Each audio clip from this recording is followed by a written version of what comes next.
Y en medio, pues, de la revisión, renegociación del Tratado México, Estados Unidos y Canadá, en la parte política, pues ya sabemos lo que está ocurriendo en términos de las peticiones de extradición de algunos funcionarios en activo, pues llamó mucho la atención este acuerdo que se logró entre México y Estados Unidos, el Departamento de Agricultura de la Unión Americana, mediante el cual, en el cálculo de lo que se requiere para el ciclo 2026-27 en términos de exportaciones, de azúcar mexicana, bueno, de caña, pues se acordó que serán 1.152.000, lo cual implica pues un incremento significativo, prácticamente de 200%, porque son 388.000 toneladas métricas adicionales las que se están dando, y bueno, pues sí que es un tema muy interesante, digamos, cuáles son los incentivos, por qué Estados Unidos, en medio de esta dinámica que tenemos, pues se da este ajuste en lo que vamos a exportar y el acuerdo, porque bueno, pues nos habían acusado de algunas cosas. Y para hablar de ello está con nosotros Carlos Blackaller Ayala, presidente de la Unión Nacional de Cañeros. Carlos, ¿cómo estás? Buenos días. Rodrigo, muy buenos días. Un gran gusto saludarte. Gracias por el interés en los temas del sector de la caña de azúcar y a tu auditorio también un saludo. Buenos días. Sí, la verdad es que resulta muy interesante. Bueno, primero saber cómo se ubica México en el contexto global, porque somos un productor importante. ¿En qué lugar estamos y cuánto producimos? Mira, México es un país productor de caña de azúcar, Somos superavitarios. En México se cultivan con caña alrededor de 800,000 hectáreas. Hay 47 ingenios. La actividad se desarrolla en 15 estados de la República, abarca superficies cañeras, agrícolas cañeras en 270 municipios. Hay 180,000 productores de caña dedicados a esta actividad. Y bueno, México produce niveles, o sea, conforme a situaciones climatológicas normales, México produce niveles de 5.300.000, 5.500.000 toneladas de azúcar. Consumimos poco menos de 4 millones y tenemos excedentes. Con Ajá. base al tratado comercial, el Telecán famoso que rige la relación México-Estados Unidos, modificado a TEMEC, como tú bien señalabas en tu introducción, pues México ha encontrado una oportunidad en ese mercado, pero también situaciones contradictorias como los acuerdos de suspensión de aplicación de aranceles que impuso Estados Unidos y que generan un mecanismo de cupo o de volumen cupo que México puede exportar de sus excedentes al mercado norteamericano, mecanismo que tiene una metodología para ser asignado. Y México en el contexto global, pues somos entre el séptimo y el octavo país productor de azúcar en el mundo. Qué interesante. ¿Qué se requiere para producir azúcar? O sea, ¿cuáles son las condiciones y por qué México pues tiene esta gran capacidad que ya describías? Pues mira, la ubicación geográfica, las situaciones climatológicas, topográficas, calidad de suelo. En nuestro país, el cultivo de la caña se desarrolla en zonas muy diversas, en el Golfo de México, en la costa del Pacífico, en el sureste, en el centro del país, se tiene el cultivo, ¿no? Es una actividad agrícola donde México, pues, es eficiente y puede tener pues, garantizado el abasto nacional perfectamente y estos excedentes.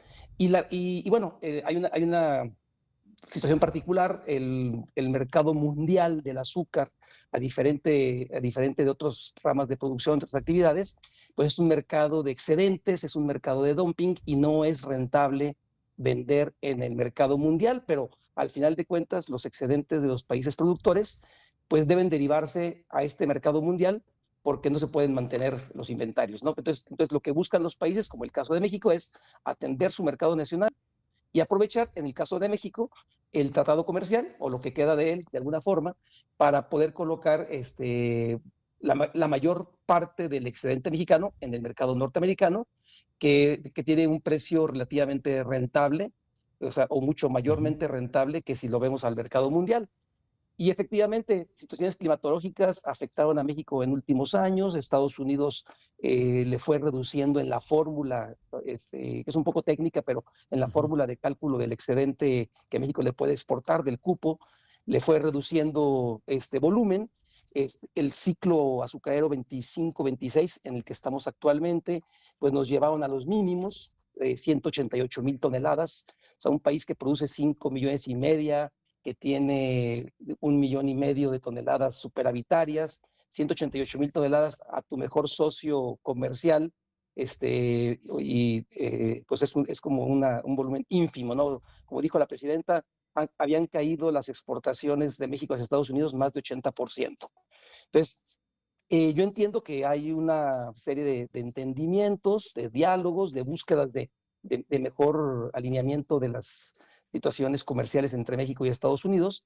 Y bueno, sí, este pasado 10 de julio, el reporte del Departamento de Agricultura, donde establece de manera vinculante para establecer el cupo a México, señala que México le podría exportar en el ciclo siguiente, ciclo 26-27, 1,152,000 toneladas de azúcar. Ese es un valor dinámico, porque en el mes con mes puede irse cambiando, pero particularmente el mes de julio es vinculante, y en base al acuerdo entre México y Estados Unidos, o a los acuerdos entre México y Estados Unidos, el 50% de ese volumen señalado en el mes de julio queda garantizado para el ciclo 26-27, para que México lo pueda colocar, le pueda buscar mercado en Norteamérica.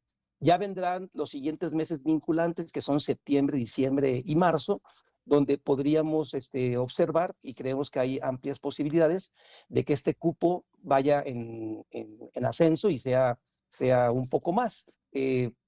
Aspirativamente podríamos decir que el 1,150,000 es una posibilidad que se podría dar, en base a lo que nos comenta la presidenta de sus diálogos con Rawlings, la secretaria de Agricultura de Estados Unidos. Pues creemos que hay la posibilidad de que se dé, no tendríamos por qué dudarlo, y estaremos al pendiente de ello. Un gran beneficio para la cadena productiva, porque como tú bien decías, son 388,000 toneladas por el momento, son 388,000 toneladas adicionales a lo del ciclo actual, que no tendríamos que buscar mercado en el mercado mundial, y sí poderlas colocar en el mercado norteamericano, pues prácticamente al doble o poco más del doble del precio al que se coloca en el mercado mundial. Eso termina siendo un tema de derrama económica, de beneficio económico a la cadena productiva, desde el campo hasta la transformación en los ingenios azucareros. Claro.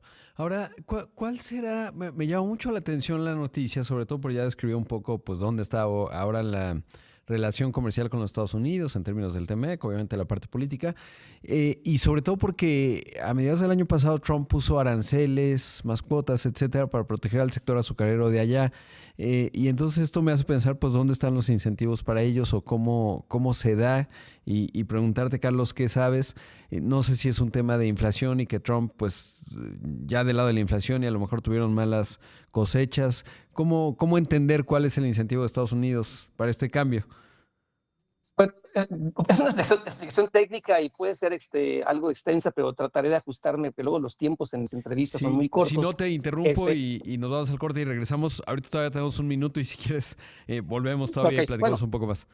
partamos primero de que Estados Unidos es un país deficitario en azúcar, tiene producción de azúcar a través de la remolacha y de la caña, pero también tiene una tercera industria que es la refinadora, que su función es transformar azúcar crudo en refinado para el mercado norteamericano. Y en el entendimiento comercial México-Estados Unidos, pues México le provee a Estados Unidos la necesidad faltante que tenga para satisfacer su demanda. O sea, entonces México tiene la oportunidad de colocar en Estados Unidos un volumen que es equivalente a las necesidades, digamos, no marginales, a la necesidad residual que tenga Estados Unidos una vez descontada su producción y compromisos comerciales que tiene Estados Unidos de antes del tratado comercial. Entonces, ese volumen pues, debe de rondar en un rango del 1,000,000 a 1,5 millones de toneladas, pero estaba siendo afectado porque en Estados Unidos se dieron condiciones para recibir azúcar de terceros países donde no hay tratado comercial, que pagan arancel y entran al mercado norteamericano, y cuando Estados Unidos importa de terceros países, reduce su cupo a nuestro país. Claro. que es básicamente lo que sucede. No sé cómo vamos de tiempo y continuamos Claro, si se sí, puede después del corte. justo saber cuáles son esos países y luego cómo está México. Bueno, ya nos has contado más bien cómo está México, pero sí vamos al corte, Carlos. Te agradezco mucho y regresamos y nos sigues explicando esta parte. Sí, con gusto. Esta mañana está con nosotros el ingeniero Carlos Blackaller Ayala, presidente de la Unión Nacional de Cañeros. Nos estabas contando, Carlos, bueno, pues de que Estados Unidos finalmente suplía el déficit que tiene en la producción de azúcar con la importación de países con los que no tiene tratado, pues lo cual puede resultar un poco absurdo. Y entonces me quedó la pregunta, ¿cuáles son esos países? ¿Quiénes se beneficiaban? Sí. Sí, mira, de hecho, principalmente es azúcar proveniente de Brasil, que ahora pues Ah, también tiene enfrenta la arancel. situación esta de la sección 301 de aranceles por excesos de producción o cuestiones por el estilo. No tengo muy claro el mecanismo, pero principalmente Brasil y algunos países de Centroamérica. Ahora, hay que dejar en claro que Estados Unidos pues, son digamos, procuran ser muy ordenados, o al menos eso aparentaría. Tienen un programa azucarero histórico. Tiene que ver con el Farm Bill y con todos sus esquemas de, de apoyo, vamos a llamarle. Entonces, en Estados Unidos tienes tú la industria de la remolacha, la industria de la caña de azúcar y la industria refinadora. El mercado americano, el propio mecanismo lo distribuye como en cuotas.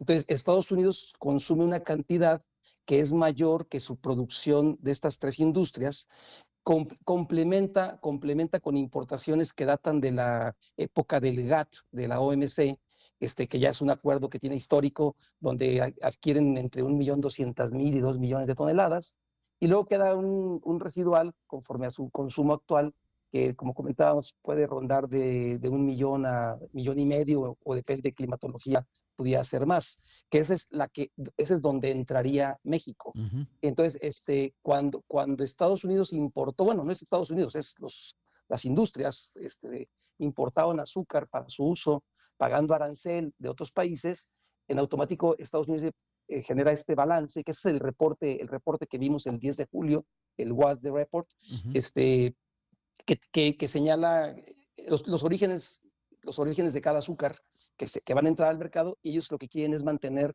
un inventario optimizado para que el mecanismo funcione y no requiera recursos fiscales o subsidios a sus productores de azúcar.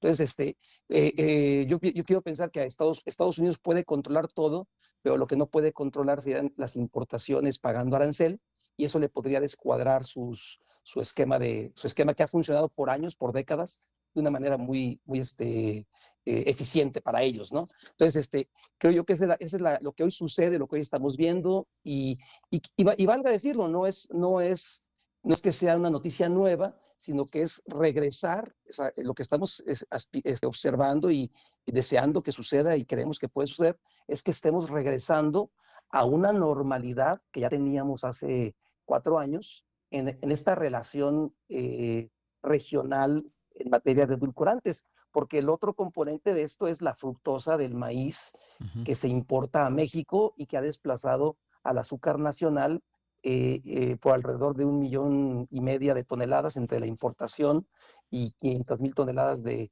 producción nacional. Entonces, de alguna manera, si retornamos a este esquema un poco equilibrado entre lo que viene y lo que va, pues creo que puede haber una mejor convivencia, sin descartar que la industria de la caña de azúcar mexicana pues también debe de estar trabajando en buscar de manera eficiente, de manera comercial, cómo volver a recuperar el mercado que la fructosa le ha desplazado, ¿no?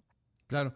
Ahora, ¿dónde cotiza o cuál es el precio de la tonelada de azúcar allá y acá? O sea, ¿cuál es esa diferencia? ¿Y dónde cotiza en Chicago?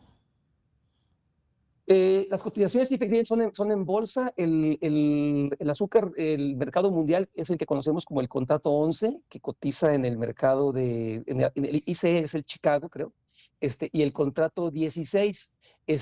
Vamos a decir que si el mercado mundial en este momento, al tipo de cambio actual y el precio de la libra de azúcar en el mercado mundial, te devuelve alrededor de 5,800 pesos, el contrato 16, que es el azúcar que se le vende a Estados Unidos, es azúcar crudo, eso hay que dejarlo en claro, no es el azúcar directa de consumo, requiere el proceso de refinado, el contrato 16 te debe estar devolviendo alrededor de los 14,000 pesos aproximadamente. Entonces, estamos hablando de un poco más del doble el contrato 16 que el contrato 11, y obviamente, pues 2 es mejor que 1, ¿verdad? Sí, totalmente, suena bastante bien. ¿Y cómo se ha comportado el consumo de azúcar tanto en Estados Unidos como acá en nuestro país, por lo que mencionabas, la importación de fructuosa? Y luego, bueno, pues hemos entrado en dinámicas acá con los sellos, etcétera. ¿Qué tanto, cómo se ha modificado? ¿Qué está pasando con las tendencias de consumo de azúcar? Pues digo, yo percibo que el azúcar es un producto que está pues, en un mercado, digamos, ya maduro, o sea, ya se utiliza la que se utiliza. Hay un crecimiento, sí, sí, efectivamente hay tendencias de un menor crecimiento en el consumo. Creo que podemos decir que va pegado a lo demográfico, más o menos.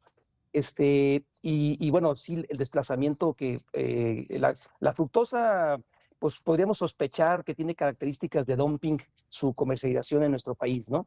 Entonces, obviamente hay una componente económica de menor precio que afecta la competitividad del azúcar mexicana en el territorio nacional.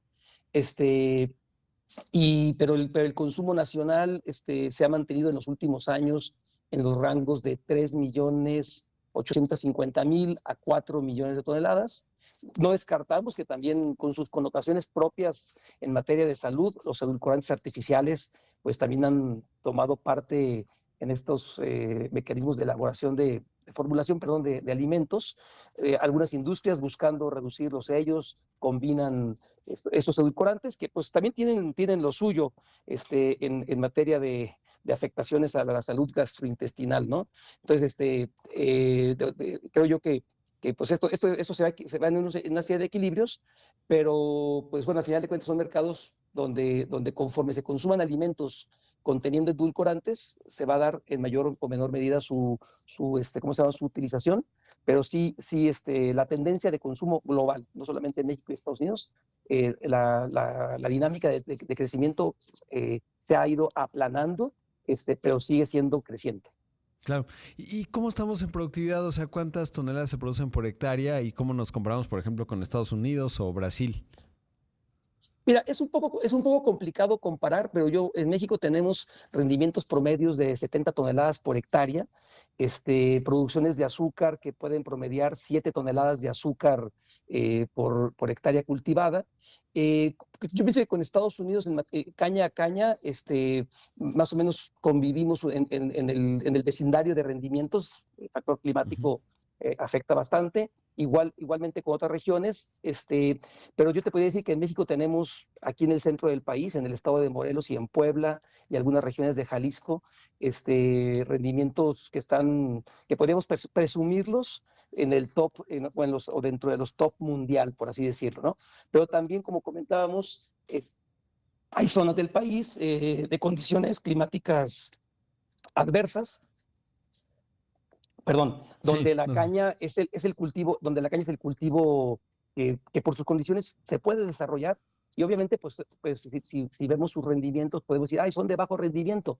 Bueno, sí, comparados con los de alto rendimiento, pero tienen el rendimiento que pueden lograr en esas regiones. Obviamente siempre hay oportunidades de mejora, ¿no? Pero la media nacional es de 70 toneladas por hectárea prox, con regiones que tenemos 110, 115 toneladas por hectárea, y otras regiones donde por situaciones de clima, topografía propias, pues sus rendimientos rondan los 50, 55 toneladas, ¿no? Pero digamos que en general, productivamente hablando, es sostenible, vamos a verlo así. Lo que sí tenemos la característica de que la caña de azúcar, como bien señalamos, 180,000 productores en 800,000 hectáreas, pues hablamos de una estructura social de un minifundio, pero que los esquemas de organización que tenemos los productores de caña permiten colectivizar actividades y que sea posible desarrollar y abastecer a los ingenios de una manera pues más o menos eficiente y generando rentabilidades a los productores. Hoy estamos en un bache profundo, donde el sector pues ha perdido ingresos por las caídas de los precios. O sea, este desbalance que se genera al no poder vender tu excedente a quien esperabas vendérselo y tenerlo que rematar en el mercado mundial, pues ha traído una contracción de los precios nacionales por la sobreoferta, la proporción de exportación subió a 30% y 2/3 partes van al mercado mundial, y obviamente pues el precio que recibe el productor de caña, que va en función del precio que obtenga por el azúcar, pues se contrae más de 30% entre el año 23-24 y el actual 25-26, ¿no? Entonces es una pérdida millonaria de ingresos, alrededor de 40,000 millones de pesos han dejado de recibir las regiones cañeras. Y bueno, este nuevo perfil que observamos para la 26-27 en los mercados, pues puede ser el inicio del proceso de la salida de este bache, que no está tan simple, ¿verdad?